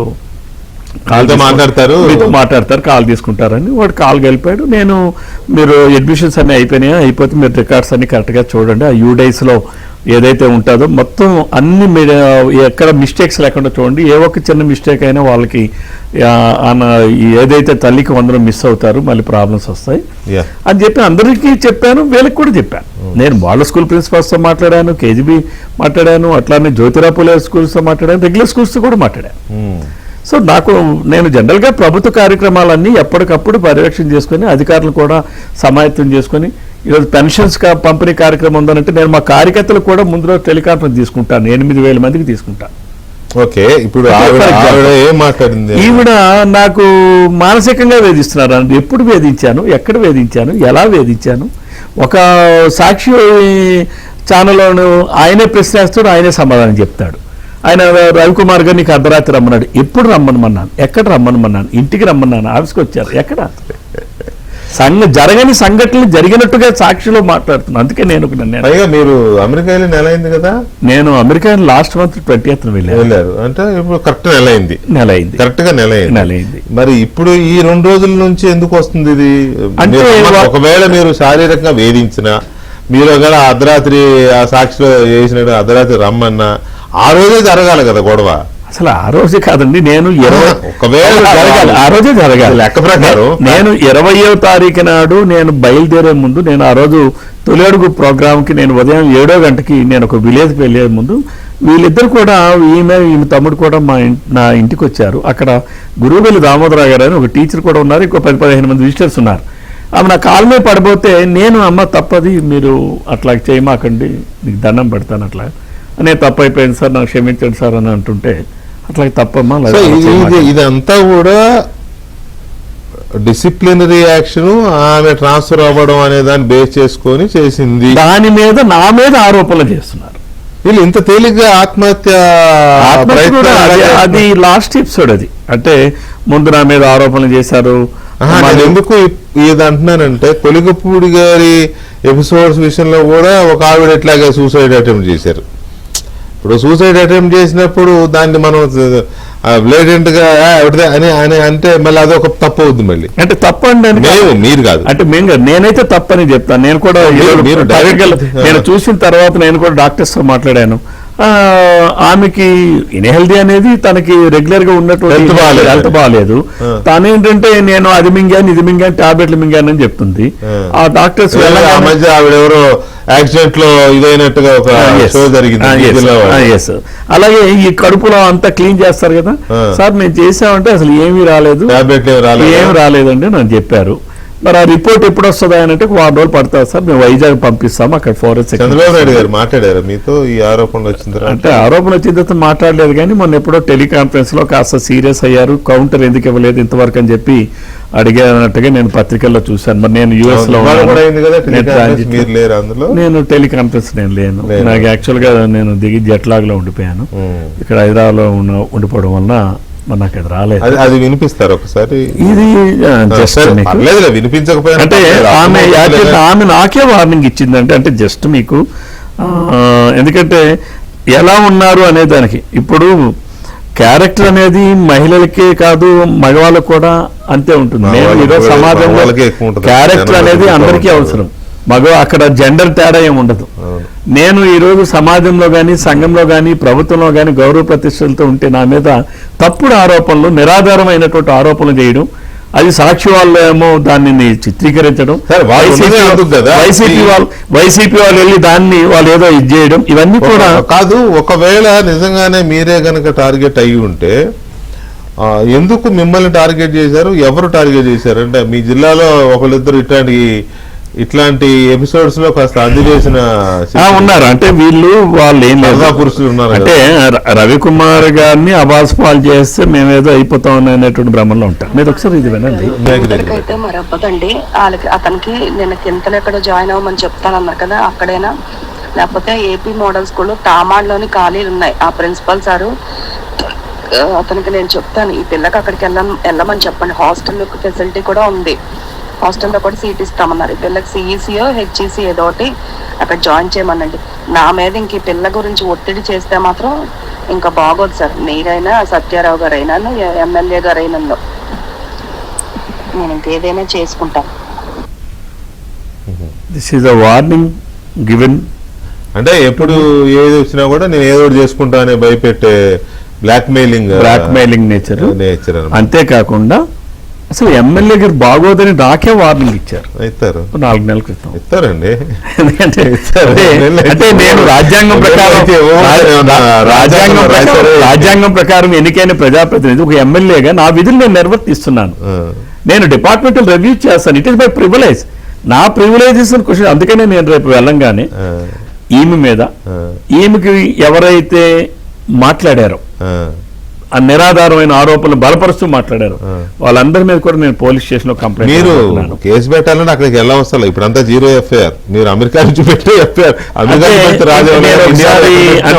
ఒకసారి మీడియాకి అంతా కూడా పూర్తి వివరాలు ఇంకా అన్ని వీడియోలు అన్ని చూపించి అన్ని చేశాక ఒక కంప్లైంట్ ఇవ్వాలనుకుంటున్నాను, ఇస్తాను కూడా. అలానే డిఫార్మేషన్ కూడా. ఎందుకంటే ఈ రోజు నా క్యారెక్టర్ ని అసాసినేషన్ చేశారు. నేను నిలుపుకొని వచ్చింది నా క్యారెక్టర్, నా పొలిటికల్ క్యారెక్టర్, నా పర్సనల్ క్యారెక్టర్. ఈరోజు నా క్యారెక్టర్ని అసాసినేషన్ చేసినారు కాబట్టి తప్పనిసరిగా నేను డిఫార్మేషన్ ఫైల్ చేస్తా. వీళ్ళందరి మీద కూడా ఎవరెవరైతే పరువు నష్టం దావా వేస్తాను, ఎట్టి పరిస్థితులు కూడా వేస్తాను. ఆమెతో పాటుగా ఆమెతో వంతపాడి అవే ఆరోపణల్ని నిజమనిగా మాట్లాడినటువంటి వ్యక్తులు ఎవరైతే ఉన్నారో మీడియా కానీ, ఈవెన్ సాక్షి మీడియా కావచ్చు, ఇంకో సోషల్ మీడియా కావచ్చు, ఎవరు ఎంతమంది ఉన్నా వాళ్ళందరి మీద కూడా వేస్తా. ఇంతే కాకుండా నేను రేపు అసెంబ్లీలో ఉన్నటువంటి ప్రివిలేజెస్ కమిటీ ఏదైతే ఉందో నా ప్రివిలేజెస్ కి భంగం కలిగించిన దానికి ఒక శాసనసభ్యుడిగా నాకున్న హక్కుల్ని కాలరాస్తున్న దానికి వాటి మీద కూడా నేను ప్రివిలేజెస్ కమిటీకి కూడా కంప్లైంట్ ఇవ్వబోతున్నా. వీళ్ళందరిపైన కూడా ఇస్తాను కూడా. రైట్. కొలిగిపూడి గారు, అంటే ఎందుకు ఈ రకమైన ఇది వస్తుంది అనే దాని మీద మనం మాట్లాడుతున్నాం. ఓకే, మీరు కూడా చెప్పారు కోన రవికుమార్ గారి మీద వచ్చిన ఆరోపణలు అబద్ధం, అవి నేను కూడా తెలుసుకున్నానని మీరు కూడా చెప్పారు. అయితే సరే, మీరు ఇందాక ఏదో గఫూర్ గారు అన్న మాటల్ని మీరు దానికి ఖండించడమో లేకపోతే స్పందించడమో ఏదో చేయాలనుకున్నారు. అప్పుడు సందర్భం రాలేదు కాబట్టి ఒకవేళ స్పందిస్తే దాని మీద స్పందించండి. That is your choice. నేను ఇందాక ఆపాను కాబట్టి. ఇప్పుడు ఇందాక గఫూర్ అని ఏమన్నారంటే సైద్ధాంతిక నిబద్ధత లేదు అన్నారు. లోకేష్ ని పెద్దగా చూపించుకోవడం కోసం కొత్త వాళ్ళని మంత్రులుగా పెట్టారు అన్నారు. ఇప్పుడు సైద్ధాంతిక నిబంధన అంటే 2 అంశాలు ఉన్నాయి వికే గారు. ఇప్పుడు తెలుగుదేశం పార్టీ పెట్టిన 1980వ దశకంలో ఉన్న రాజకీయ సిద్ధాంతాలు, ఈరోజు ప్రపంచంలో ఉన్న రాజకీయ ఆర్థిక అంశాలు, అంటే గ్లోబలైజేషన్ తర్వాత మీరు ఈరోజు చైనాలో కూడా కమ్యూనిజం లేని పరిస్థితి ఏర్పడింది. కాబట్టి సిద్ధాంతాలకు సంబంధించి కాలానుగుణంగా అనేక మార్పులు వస్తున్నాయి. కానీ తెలుగుదేశం పార్టీ మౌలిక సిద్ధాంతాలకు సంబంధించి ఈ రోజు కూడా నేను ఒక సభలో చెప్పాను, సామాజిక న్యాయం. ఈరోజు అసెంబ్లీ స్పీకర్, అలాగనే పార్టీ రాష్ట్ర అధ్యక్షులు, అలాగనే కేంద్రంలో 2 మంత్రులు ఉంటే తెలుగుదేశం తరపున ఒక మంత్రి, ఎందుకు వీళ్ళందరినీ బీసీలు నియమించారు అంటే పార్టీ అధ్యక్షుడు కూడా, అదే రాష్ట్ర పార్టీ అధ్యక్షులు, కేంద్రంలో రామ్మోహన్ నాయుడు గారు, ఇక్కడ పల్లా శ్రీనివాస్ గారు, అయ్యన్న పాత్రుడు గారు. అంటే తెలుగుదేశం పార్టీ బీసీలకు సంబంధించి, బీసీల రాజ్యాధికారానికి సంబంధించి పార్టీ పెట్టిన రోజు నుంచి ఈ రోజు వరకు ఎలా పనిచేస్తున్నాయో చెప్పాను. సిద్ధాంతాలకు సంబంధించి ఇది కొనసాగింపే. రెండోది, లోకేష్ గారి గురించి మాట్లాడుతూ లోకేష్ గారిని పెద్దోళ్ళు చేయడానికి జూనియర్స్ ని తీసుకున్నారు. ఇప్పుడు పయ్యావల కేశవ్ గారు జూనియర్ అండి, లేదా ఫరూక్ గారు జూనియరా, ఆనో రామనారాయణ రెడ్డి గారు జూనియరా, పోనీ అనిత గారు జూనియరా? ఇప్పుడు గెలిచిన ఎమ్మెల్యేలలో దాదాపు 81 మంది కొత్త ఎమ్మెల్యేలు మొదటిసారి గెలిచిన వాళ్ళు ఉండటం వల్ల సహజంగానే 134 మంది లేదా 164 మంది కూటమి ఎమ్మెల్యేల్లో తొలిసారి గెలిచిన వాళ్ళు వయసు రీత్యా కాస్త యువతరం చాలా మంది ఉండొచ్చు. వాస్తవానికి అది చాలా పాజిటివ్ పాయింట్. ఎందుకంటే present cabinet is a combination of seniors and freshers. ఆ విషయంలో రాజకీయంగా ఎవరైనా విమర్శ చేస్తే చెప్పలేం, కానీ గఫూర్ అన్నకైతే నా వివరణ ఏంటంటే, ఒక పక్క అనుభవజ్ఞులైన కేశవ్ లాంటి వాళ్ళని, ఫరూక్ గారు లాంటి వాళ్ళని క్యాబినెట్ లో పెట్టి, అదే సమయంలో ఇప్పుడు కర్నూలు జిల్లాలో చూడండి, ఒక సీనియర్ ఫరూక్ గారు ఉన్నారు, ఒక జూనియర్ భరత్ గారు ఉన్నారు. ఈ కాంబినేషన్ అనేది పరిపాలన అవసరం, అది దానికి సంబంధించి. అయితే ముఖ్యమంత్రి గారు చెప్పిన వాటిల్లో ఒక ప్రధాన అంశం ఏంటంటే, వైసీపీ ప్రతి అంశం మీద దుష్ప్రచారం చేస్తుంది. ఈ మధ్య మీరు కూడా చాలా సార్లు వినుంటారండి, ముఖ్యమంత్రి గారి బహిరంగ ఉపన్యాసాల్లో వివేకానంద రెడ్డి గారి హత్యని ఏ విధంగా వైసీపీ ప్రచారం చేసింది అంటే, దాదాపు ప్రతి విషయంలో చాలా అప్రమత్తంగా ఉండే నేను కూడా ఆ రోజు గుండెపోటు అనగానే నమ్మేశాము. ఆ తర్వాత అసలు విషయాలన్నీ బయటకు వచ్చినాయి. కాబట్టి వైసీపీ చేసే దుష్ప్రచారాన్ని చిన్న విషయం అయినా సరే ముందుకొచ్చి ఎఫెక్టివ్ గా దాన్ని ఖండించాల్సిన అవసరం ఉంది అనేది ముఖ్యమంత్రి గారి అభిప్రాయం. పాయింట్ అదే, ముఖ్యమంత్రి గారి అభిప్రాయం ఏంటి, ముఖ్యమంత్రి గారు చెప్పడం ఏంటి, అసలు ఏదైనా వచ్చింది అంటే మీద పడిపోవాలి కదా, అది తప్పుడు ప్రచారం, ఇది ఎందుకు ఇలా చేస్తున్నారు అని. ఉదాహరణకి చెప్తానండి శ్రీనివాసరావు గారు, నేను కాదు మీరే చెప్పండి దయచేసి. ఈ ప్రచారం ఏ స్థాయిలో జరుగుతోంది అంటే, నేను ఫ్రైడే కూడా పెట్టాను, అమరావతి మునిగిపోయిందని చేస్తున్న ప్రచారం నిజాలు నిగ్గుదేల్చండి, మీరే చెప్పండి అని చెప్పి. ఒకటి. రెండవది, ఇవాళ ఒక వీడియో చూశాను నేను, ధర్మవరం మాజీ ఎమ్మెల్యే కేతిరెడ్డి వెంకటరామరెడ్డి ఆయన మాట్లాడుతున్నాడు, చూడండి ఇక మీదట పులస చేపల కోసం అమరావతి ఆ చుట్టుపక్కల వాళ్ళు ఎక్కడో గోదావరి జిల్లాలకు అవసరం లేదు, ఇంకో 2-3 ఏళ్లలో అమరావతిలోనే దొరుకుతాయి, ఎదురెక్కబోతున్నాయి పులస చేపలు అంటే. చూడండి ఏ స్థాయిలో దాన్ని సముద్రంలాగా అయిపోద్దని ఒక ఎమ్మెల్యేగా చేసిన ఆయన, మరి ఆయన ఆ రకంగా మాట్లాడుతుంటే ఏది కౌంటర్, ఏది ప్రచారం, ఏది అసలు? అమరావతిలో నీరు ఎక్కడుంది?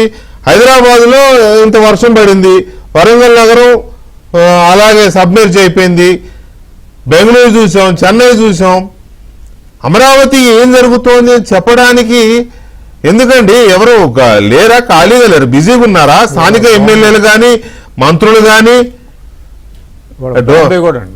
బాంబేలో కూడా భారీ బాంబే ఎంత మునిగిపోతుంది, ఇవన్నీ చెప్పడానికి ఎవరన్నా సలహాలు ఇవ్వాలా? ముఖ్యమంత్రి గారు అడగాల? ఈజ్ ఇట్ నాట్ యువర్ అంటే యువర్ మీ కొలీగ్స్ డ్యూటీ కాదా ఇది? ఇది పాయింట్ నేను అడుగుతున్నది. మీరు అడిగింది వాస్తవం, కానీ ఒక రాజకీయ పార్టీలో ఉండే నాయకులందరూ ఒకే రకమైన ఆలోచన విధానంతో ఉంటారు. చాలా మంది మీడియాకు దూరంగా ఉంటారు, చాలా మంది మీడియాతో ఇంటరాక్షన్ చాలా తక్కువగా ఉంటుంది. ఇప్పుడు మీరు కూడా సరే, ఇప్పుడు ధర్మవరం మాజీ ఎమ్మెల్యే చేపల గురించి మాట్లాడాడు. అలాంటి వాళ్ళందరినీ నేను ఒక ప్రశ్న అడుగుతున్నా. 2019 నుంచి 24 వరకు 5 సంవత్సరాలు వైసీపీ పాలించింది. మరి జగన్మోహన్ రెడ్డి తాడేపల్లిలోనే ఉన్నాడు. అనేక సార్లు శాసనసభ సమావేశాలు, కేబినెట్ సమావేశాలు, మొత్తం పరిపాలన మొత్తం అమరావతి నుంచే జరిగింది. మరి వాళ్ళు ఎన్ని చేపలు పెట్టారు? ఎన్ని చేపలు పెట్టారు? తినేసాడు, అయిపోయింది. చెప్పండి, వాళ్ళు ఆ 5 సంవత్సరాల్లో ఎక్కడ చేపలు పెట్టారు, ఎన్ని చేపలు పెట్టారు, ఎన్ని కిలోల చేప పెట్టారు? నేను ఒక వీడియో చూశాను, అమరావతిలో 6 కేజీల చేప దొరికింది అని. వీళ్ళే తీసుకొచ్చి వదులుంటారు. శ్రీనివాస్ గారు అంటే చేపలు దొరకడం కృష్ణానది ఒడ్డును కాబట్టి కృష్ణానదిలో పడతారు, కానీ పులస చేప దొరుకుద్ది అంటే అది సముద్రం ఇదని అర్థం కదా, ఎదురు వస్తుంది అని. అంటే ఆ రేంజ్ లో చేస్తారండి. వెంకటరామరెడ్డి తెలివైన వాడు, మంచి మాటకారి, సరదాగా మాట్లాడతాడు, అది ఓకే. కానీ మీరు ఇందాక వికే గారు మీరు ఇందాక ఒక ప్రశ్న అడిగారు, ఎందుకు స్పందించరు అని. ఎందుకు స్పందించరు అంటే ఈ వస్తున్న ఆరోపణల్లో 99% గాలి ఆరోపణలు, ఎట్లాంటి వాస్తవం లేని ఆరోపణలు. కాబట్టి అసలు అక్కడ ఏమీ లేనప్పుడు ఇప్పుడు సోషల్ మీడియాలో 2 రోజుల నుంచి లేదా సాక్షిలో రకరకాల వార్తలు వచ్చినాయి కాబట్టి రవికుమార్ గారు స్పందించారు. లేకపోతే ఆయన ఏమనుకుంటారు, వాళ్ళు చెప్పే దాంట్లో వాస్తవం ఏమి లేదు, ట్రాన్స్ఫర్ తప్పించుకోవడానికి ఆమె ఏదో నాటకాలు ఆడిందని ఆయన మౌనంగా ఉండేవాళ్ళు. అవును. ఇప్పుడు నేను నా మీద ఏమైనా ఆరోపణ వస్తే నేనేమంటానంటే జనానికి తెలుసు కాబట్టి మనం ప్రత్యేకంగా మాట్లాడాల్సిన పని లేదు అంటాను. కానీ మీరు అనేది ఏంటంటే ఒక ఆరోపణ వచ్చినప్పుడు దాన్ని అంతే బలంగా తిప్పికొట్టాల్సిన అవసరం ఉంది. అలాంటప్పుడు ఏమైందంటే ఇక రోజు అదే పంచాయతీ అయిద్దండి. ఎందుకంటే ఇప్పుడు ఒక రోజు వెంకట్రామరెడ్డి మాట్లాడొచ్చు, ఒక రోజు రోజా మాట్లాడొచ్చు, ఇంకొక రోజు ఇంకొక వైసీపీ నాయకులు మాట్లాడొచ్చు, ఇంకా తెలుగుదేశం పార్టీ నాయకులకి, మంత్రులకి, ముఖ్యమంత్రి గారికి రోజు ఈ కుళాయి పంచాయతీలు సరిపోతాయి. మరి ఆ విషయం తెలిసినప్పుడు ముఖ్యమంత్రి గారు టెలికాన్ఫరెన్స్ ఎందుకు పెట్టి మీరు ఎందుకు రియాక్ట్ అవ్వట్లేదు ఎందుకు అడుగుతున్నాడు? ఒకవేళ అదే నిజమైతే ఈ కుళాయి పంచాయతీలు ఎందుకు అనుకున్నప్పుడు ముఖ్యమంత్రి గారే అడుగుతున్నారు కదా, టెలికాన్ఫరెన్స్ పెట్టి మీ అందరికి క్లాస్ బీక్తున్నాడు కదా, ఏం చేస్తారా మీరు కౌంటర్ ఇవ్వకుండా స్పందించట్లేదు అని. కాబట్టి అన్ని విషయాలు కాదు, ప్రభుత్వ పథకాల విషయంలో వైసీపీ చేస్తున్న ప్రచారం కానీ, లేకపోతే కొంతమంది ఎమ్మెల్యేలు యాక్టివ్ గా ఉండే ఎమ్మెల్యేలు, కోన గారు కావచ్చు, మీరు కావచ్చు, లేకపోతే ఇంకెవరైనా కొంతమంది విషయంలో చేస్తున్న నెగిటివ్ ప్రచారం కావచ్చు, లేదా కొంతమంది మీద నిజంగానే ఆరోపణలు వస్తున్నాయి. మా ఆంధ్రజ్యోతి తీసుకుంటే మేమే కొంతమందిని ఏకిపడేసాం వాళ్ళు చేస్తున్న లోకల్ గా చేస్తున్న దోపిడీ కార్యక్రమాల మీద. ఇటువంటి విషయాల్లో ఆయన స్పందిస్తారు కదా. సో ఈ విషయాల మీద ఇంకొంచెం మాట్లాడారు. సరే, ఈ రాద్ధాంతాలు ఇదంతా అయిపోయింది కదా, దాని గురించి మీరు అనేసరి ఆయన చెప్పాల్సింది ఆయన చెప్పాడు. ఎవరికి ఇదే కొంత డైల్యూట్ అయినది వాస్తవం, అందులో డౌట్ ఏం లేదు. ఈ డబ్బు సంచులకి ప్రయారిటీ ఇవ్వడం వల్ల ఇప్పుడే కోన గారు అంటున్నారు పసుపు రక్తం అనేది అందరిలో ఉండదు కదండి అని. వాస్తవం, ఇట్ ఈస్ ఫ్యాక్ట్. సో అది పక్కన పెడితే ఈ దుష్ప్రచారాన్ని వీళ్ళు ఖండించలేకపోతున్నారు అనేది ఫ్యాక్ట్. ఆ ఫ్యాక్ట్ ని ముఖ్యమంత్రి గారు ప్రశ్నిస్తున్నారు, మీరు ఎందుకు స్పందించడం లేదు అని. కొలిగిపూడి గారు అన్నాడు ప్రతిదానికి స్పందిస్తూ పోతే కుళాయి పంచాయతీలు అవుతాయంటే ప్రతిదానికి స్పందించవసరం. కానీ ప్రభుత్వ నిర్ణయాలని ప్రశ్నించిన దుష్ప్రచారం చేసినప్పుడు స్పందించాలి కదా. వెంకటకృష్ణ గారు, నేను సరే కొలిగిపూడి గారి అభిప్రాయం అనుకుంటూ నా అభిప్రాయాలు నాకున్నాయి, తప్పలేదు. ఇప్పుడు ఎప్పుడంటే పార్టీ సీనియర్ నాయకత్వం కొంతమంది అయినా ప్రతి నిత్యం జరుగుతున్న దాని మీద స్పందించేటువంటి పద్ధతిలో ఉంటే పార్టీ ఆర్గనైజేషన్ కాపాడబడుతుంది. ఇప్పుడు తెలుగుదేశం పార్టీలో అది కనపడడం లేదు. ఎవరు సీనియర్ నాయకులు, ఎవరు జూనియర్ నాయకులు నా వివరాలకు పోను నేను చెప్పగలుగుతా, కానీ అనవసరమైన విషయం. అట్లాగే ఇప్పుడు స్పందించాలి అనేది ఎప్పుడు వస్తుందండి, నేను ఓన్ చేసుకుంటే నేను స్పందిస్తాను. నేను ఓన్ చేసుకున్నప్పుడు నేను ఎందుకు స్పందిస్తా, ఏదో వాళ్ళు చేసుకుంటున్నా చేసుకుంటారులే వాళ్ళు అనేటువంటి ఒక ధోరణి, అది మంచిది కాదు ఏ పార్టీకే. ఇప్పుడు మూడో విషయం ఏంటంటే వికే గారు, ఎందుకంటే చాలాసార్లు చర్చించాం మనం, సైద్ధాంతిక నిబద్ధత అనేటువంటిది. సిద్ధాంతం అంటే ఏమిటి? ఇప్పుడు నేను చెప్తున్నాను, తెలుగుదేశం పార్టీని హైదరాబాద్ లో ప్రజలు కూడా ఆదరించున్నారు, అట్లాగే రాష్ట్ర వ్యాప్తంగా ఆదరించారు. ఎందుకంటే ఒక సైద్ధాంతిక నిబద్ధత, కేంద్రానికి వ్యతిరేకంగా నిలబడుతుంది, బీజేపీ వ్యతిరేకంగా నిలబడుతుంది, సెక్యులర్ విలువలతో ఉంటది. ఇప్పుడు అది లేదు కదా. అట్లాగే ఇప్పుడు అదాని స్మార్ట్ మీటర్లు పగలగొట్టండి అని చెప్పారు, ఇప్పుడు అదాని స్మార్ట్ మీటర్లు బలవంతంగా పెడుతున్నారు. అట్లాగే సత్యసాయి ఎలక్ట్రికల్స్ వాళ్ళు బినామీ అన్నారు జగన్మోహన్ రెడ్డికి, బలవంతంగా. గఫూర్ గారు, అగ్రికల్చర్ కి ఆపేసామండి స్మార్ట్ మీటర్లు. క్యాబినెట్ లో డెసిషన్ కూడా తీసుకున్నారు. ఇప్పుడు అగ్రికల్చర్ మీరు పగలగొట్టమనేది అగ్రికల్చర్ కి మాత్రమే పగలగొట్టమన్నారా? కాదు కదా. కాబట్టి మీకు చెప్తారు, అధికారులు ఉన్నారు కాబట్టి మీ వర్షన్ మీరు చెప్తారు. నేను చెప్పేది ఏమిటంటే స్మార్ట్ మీటర్లకు వ్యతిరేకంగా ఆ రోజు క్యాంపెయిన్ చేసిన తర్వాత ఆ స్మార్ట్ మీటర్ దశ పెట్టారు ఒకటి, షిర్డి సాయి ఎలక్ట్రికల్స్ అంటే జగన్ బినామీ కంపెనీ అని చెప్పిన తర్వాత దానికోసం కరేడ్ లో బలవంతంగా రైతుల నుంచి భూములు ఎట్లా లాక్కుంటారు? అదాని సోలార్ ప్యానల్స్ ఇది తప్పుడు ఒప్పందం అని హైకోర్టులోకి పోయిన వాళ్ళు ఇప్పుడు ఈ రోజు మన దాన్ని అమలు చేస్తున్నారు. ఇవన్నీ కూడా చూసినప్పుడు మాకుండేటువంటి అభిప్రాయాలు మాకుంటాయి కదా.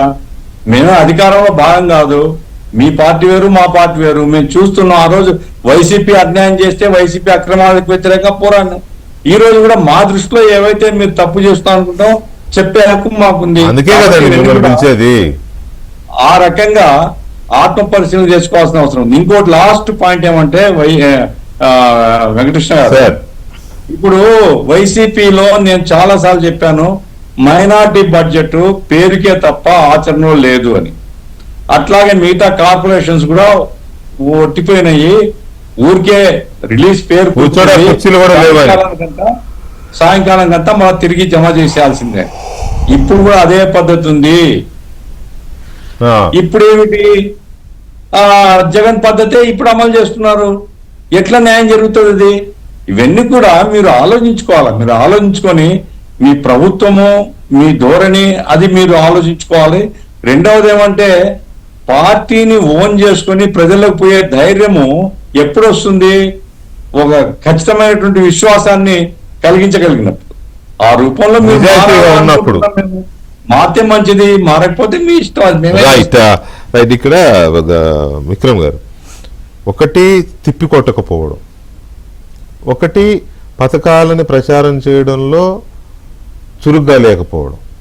ఏదో ప్రభుత్వం మా పైన ఇచ్చింది కిందకి వెళ్ళిపోతుంది, మధ్యలో మనం ఏం చేయాలి? ఇందాక నేను చెప్పే కదా, బస్సుల్లో కనీసం వెళ్ళి తిరుగుతున్నారా ఏంటి? అలాగే అన్నదాత సుఖీబాబా, రైతులతో ఇంటరాక్ట్ అవ్వడం సరదాగా. మీడియా మనం ఎలాగైతే ఇంటరాక్ట్ అవుతాం, వాళ్ళు అవ్వచ్చు కదా. ఇప్పుడు ఆయన ఉన్నాడు, ఎమ్మెల్యేగా తిరగచ్చు కదా, అడుగు అవ్వచ్చు. అది జరగట. ఉదాహరణకి సాక్షిలో ఏంటి ఒక వార్త వచ్చింది. యాక్చువల్గా వీళ్ళ ఏరియా ఐటీ ముసుగులో భూముల లిఫ్ట్ అంట. ఎంత భూమి అయినా సరే 99% విక్రయిస్తాం, మీకు నచ్చిన రేటుకు తెగ నమ్ముకోండి. మీరు ఇందాక అన్నారు బ్యానర్ అని. దీన్ని ఎవరు తిప్పికొట్టాలి? మీరు నేనా? గఫూర్ గారా? కాదు కదా. ఆ ఉత్తరాంధ్ర ఎమ్మెల్యేలో, వైజాగ్లో ఉన్న మా ఎమ్మెల్యేలో, ఆ ప్రాంత మంత్రుల్లో ఏంటి, ఏం జరిగింది? పార్టీ నుంచి కదా జరగాలి. ఇటువంటి ఒకవేళ నిజమైతే నిజమేనేమో మరి, అంతే. లేదా నిజం కాబట్టి ఇది కాదు, ఇది చెప్పాల్సిన బాధ్యత ఉంది. ఇటువంటి విషయాల్లోనే చంద్రబాబు నాయుడు వాళ్ళ సీరియస్ అవ్వడము ఇదంతా జరుగుతోంది. ఎందుకు ఇలా ఉంది? నాకు తెలిసి అంటే గతంలో తెలుగుదేశంలో సిస్టమ్ ఏంటంటే ఐఎన్పిఆర్ మినిస్టర్ గారు, అదేవిధంగా పార్టీ తరఫున అధికార ప్రతినిధి ఒకళ్ళిద్దరు, వీళ్ళందరూ కూర్చొని ఆ రోజు వచ్చినటువంటి పాజిటివ్ న్యూస్ ఏంటి, నెగిటివ్ న్యూస్ ఏంటి, ఎవ్రీ డే మార్నింగ్ ఎర్లీ మార్నింగే సీఎం గారికి ఇచ్చేస్తారు. ఏమొచ్చింది పాజిటివ్ ఏంటి, ఏది నెగిటివ్ ఏంటి అని. నెగిటివ్ ఎన్ని వస్తాయండి? ఇప్పుడు శ్రీనివాసరావు గారు చెప్తున్నారు కానీ ఎన్ని తిప్పికొట్టగలం అని అంటున్నారు, కానీ ఎన్ని వస్తాయండి? మహా అయితే ఒక 1/2 డజను అనుకున్నాం. At the maximum 5-6 negative. 5-6 కూడా మరి తిప్పికొట్టాలి. అదే డిఫరెంట్ ఒక అమరావతి నుంచే కాకపోవచ్చు, వేరే ప్లేసెస్ నుంచి, వైజాగ్ నుంచో మాట్లాడచ్చు. ఇప్పుడు అది ఎవరిని ఐడెంటిఫై చేసుకోవాలి, ఇష్యూస్ని ఐడెంటిఫై చేసుకోవాలి. ఇష్యూస్ని ఐడెంటిఫై చేసి ఎవరు మాట్లాడతారు అనేది ఐడెంటిఫై చేసుకుని వాళ్ళకి సమాచారం ఇస్తే వాళ్ళు కొంత పెట్టేటువంటి అవకాశం ఉంది. ఇట్లాంటి సిస్టమ్ ఉండేది ఇంతకుముందు తెలుగుదేశంలో, అది చాలా పర్ఫెక్ట్గా ఉండేది. సీఎం గారు కూడా ఆయన ఇన్వాల్వ్ అవుతాడు, ఆయన ఇన్పుట్స్ ఇస్తారు. తర్వాత ఒక టైమ్స్ ఏంటంటే ఎవరు పెట్టాలి, ఎవరు ఎఫెక్టివ్గా తీసుకెళ్తారు అనేది కూడా కొన్ని సందర్భాల్లో ఆయన సజెస్ట్ చేస్తారు, లేకపోతే ఆయన తరఫున ఇంకెవరైనా చేస్తారు. ఇక్కడ ఏమైందంటే నేను వ్యక్తుల గురించి మాట్లాడతలేదు, కానీ ఐఎన్పిఆర్ శాఖని తెలుగుదేశం నుంచి వచ్చిన వాళ్ళకి ఇక్కడికి ఇచ్చిండుంటే కొంచెం ఇంకా మోర్ ఎఫెక్టివ్గా ఉండేదేమో అని అనుకుంటున్నాను నేను. శాఖే కాదండి, అసలు మొత్తం ఆ పబ్లిక్ రిలేషను, మీడియా రిలేషన్ అనేది ఈ దఫా ఎందుకో అదే మిస్ మ్యాచ్ అయినట్టుగా కనబడుతుంది నాకు. నేను కూడా అనుకున్నా, ఎందుకంటే ఐఎన్పిఆర్ అనేది చాలా కీలకమైంది మొత్తం అసలు పార్టీలో మొత్తంగా చూస్తే అక్కడెక్కడో కొంత అంటే తెలుగుదేశం పార్టీ స్పందించే విధానం కూడా డిఫరెంట్ ఉంటుంది. అంటే యాక్చువల్లీ ప్రోయాక్టివ్గా ఉంటుంది తెలుగుదేశం. నేను ఒక చిన్న ఉదాహరణ చెప్తాను. మొన్న ఈ బస్సులు అది ఏదైతే స్త్రీ శక్తి పెడుతున్నారో అది ఇంకా లాంచ్ అవ్వకముందే మీకు వాళ్ళ మీడియాలో దాని మీద నెగిటివ్గా అసలు దానికి 2 బస్సులకి ఇస్తున్నారని, తర్వాత అక్కడికక్కడే విత్ ఇన్ ది డిస్ట్రిక్ట్ కూడా కాదు, 4 బస్సులు మారాలి ఒక చోట నుంచి ఒక చోటకి వెళ్తే, దాని మీద ఒక వివరణ కూడా లేదేంటి అనేది కూడా నాకు అనిపించింది. ఇట్లాంటిది ఇప్పుడు మీకు స్కీమ్ లోకేష్ అండ్ సిబిఎన్ అదే ఒక స్కీమ్ ఇంప్లిమెంట్ అయిన తర్వాత ఇంప్లిమెంటేషన్ లో కొన్ని లోపాలు ఉంటే అది విమర్శించడం వేరు. అసలు స్కీమ్ ఇంకా టేక్ ఆఫ్ అవ్వకముందే దాని మీద నీళ్లు పోసి ఇది అసలు ఎందుకు పనికాదు, ఇది ప్రజలకి ఏ స్కీమ్ అయినా ఆటో వాళ్ళని అట్లాంటి కొన్ని ఉన్నాయి. ఇప్పుడు ఏంటంటే విస్తృతమైనటువంటి సోషల్ మీడియా వచ్చేసింది కాబట్టి దీని మీద ఎక్కువ దృష్టి పెట్టాల్సిన అవసరం ఉంది. మీరు చెప్పిన దాని ప్రకారం నాకు అర్థమవుతుంది ఏంటంటే, ఒక పక్క సోషల్ మీడియా వింగ్ వీక్ గానే ఉంది, ఒక పక్క పార్టీ మీడియా వింగ్ వీక్ గానే ఉంది, గవర్నమెంట్ సైడ్ నుంచి మీడియా రిలేషన్స్ వీక్ అని కాదండి. ఇక్కడ ఏమైందంటే ప్రతిదీ చంద్రబాబు నాయుడు గారు, లోకేష్ బాబు ఆయనే చూసుకోవాలంటే కష్టం. పార్టీలో అటువంటి బాధ్యతను తీసుకునేటువంటి వాళ్ళు ఉండాలి. అదే సార్ అంటున్నది. ఇప్పుడు ఈ భూములు లిఫ్ట్, ఐటీ ముసుగులో భూములు లిఫ్ట్ అనేది ఎవరికి హిట్ అవుతుంది? డైరెక్ట్ గా చంద్రబాబు నాయుడు గారికి, లోకేష్ గారికి కదా తగులుతుంది. వెళ్ళి దీన్ని ఎవరు ఆపాలి? పార్టీ యంత్రాంగం. అమరావతి మునిగిపోతుంది అనేది 2 రోజుల నుంచి ప్రచారం జరుగుతుందండి. దాని మీద చాలా దాడులు చేస్తున్నారు. అది ఎప్పుడు పెట్టారు ప్రెస్ కాన్ఫరెన్స్ అంటే ఈ రోజు పెట్టారు. ఈ రోజు ఇది జరుగుతుంది, దాదాపు 10 రోజులు జరుగుతుంది.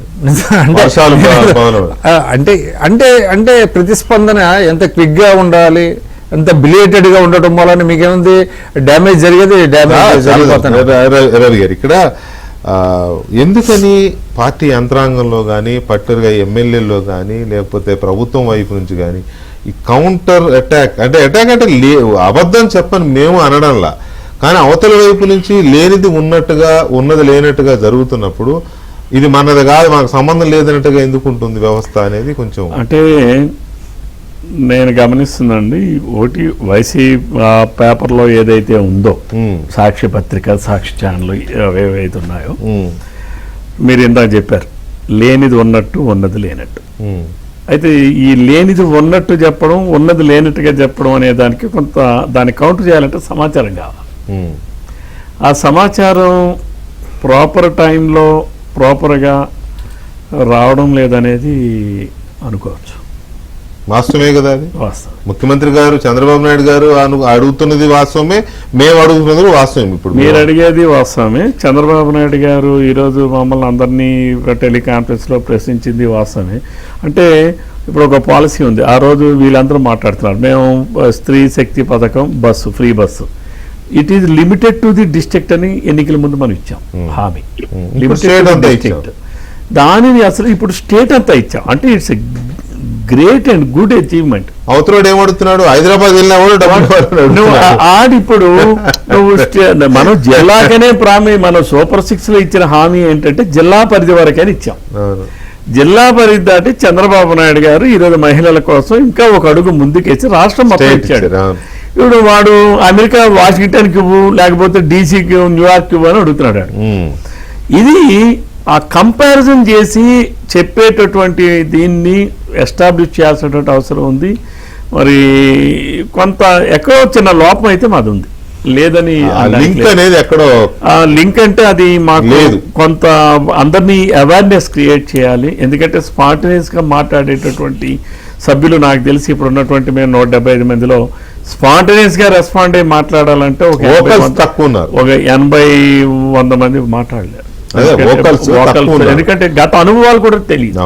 వోకల్స్ తక్కువ ఉన్నారు. ఆ ఉన్న వోకల్స్ ని ఎలాగా స్ట్రక్చరల్ దీంట్లో తీసుకురాలేదనేది, ఏ ఇష్యూ మీద ఎవరు మాట్లాడాలి ఏంటి అనేది ఎందుకో ఎక్కడో ఏదో లోపం ఉంది అనేది మాత్రం చాలా క్లియర్ గా అర్థమవుతోంది. చూద్దాం ఏం జరుగుతుంది. ఇక నుంచి మళ్ళీ స్టీమ్ ప్లీజ్ ఇమ్మీడియట్ గా ట్రైనింగ్ క్లాసెస్ కూడా పెట్టాలండి. గతంలో ఏంటంటే కొత్తగా ఎంపిక వచ్చిన వాళ్ళందరికీ కూడా ట్రైనింగ్ క్లాసెస్ ఇంతకుముందు ఉండేది.